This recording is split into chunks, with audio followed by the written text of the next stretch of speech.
তুমি আসবে বলেই আকাশ মেঘলা, বৃষ্টি এখনো হয়নি। তুমি আসবে বলেই কৃষ্ণচূড়ার ফুলগুলো ঝরে যায়নি। একদম তাই। ফুল ঝরুক বা না ঝরুক, কিন্তু প্রত্যেকটা দিন মানুষের কাছে নতুন স্বপ্ন, নতুন সকাল। নচিকেতার এই গানটা সত্যিই অসাধারণ। আর আমারও একজন প্রিয় শিল্পী, তাই ঘরের মধ্যে এই গানটাই হচ্ছিল। আমিও সাউন্ডটা মিউট করে ভাবলাম প্রভাতী শুভেচ্ছাটা আজকে এইভাবেই দিই। পাতাটা কিন্তু ঝরে গেছে।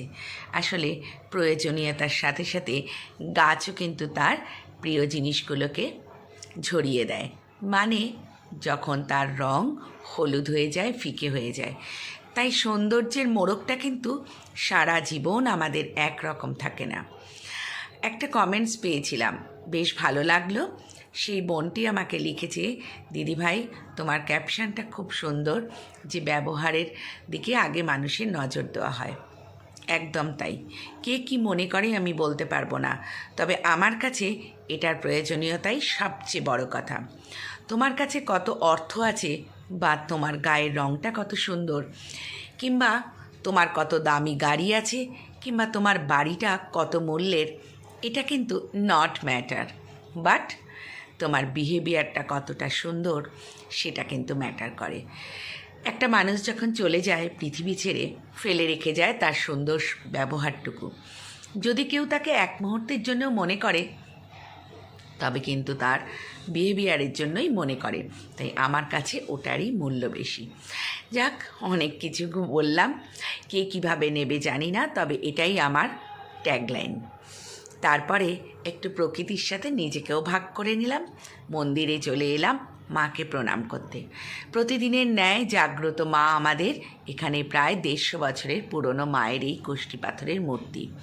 মাকে প্রণাম করে একটু গাছের ছবি তুলতে তুলতে হাঁটতে শুরু করলাম। একাকিত্বকে তো একটু ভুলতে হবে। তখন আমার সঙ্গী কিন্তু কেউ ছিল না, ফোনটাই আর এই প্রকৃতি।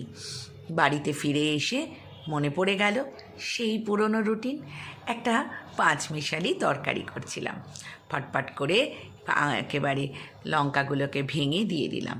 আমি না এইভাবেই হাত দিয়ে লঙ্কা দিই, জানি না তোমরা কে কীভাবে দাও।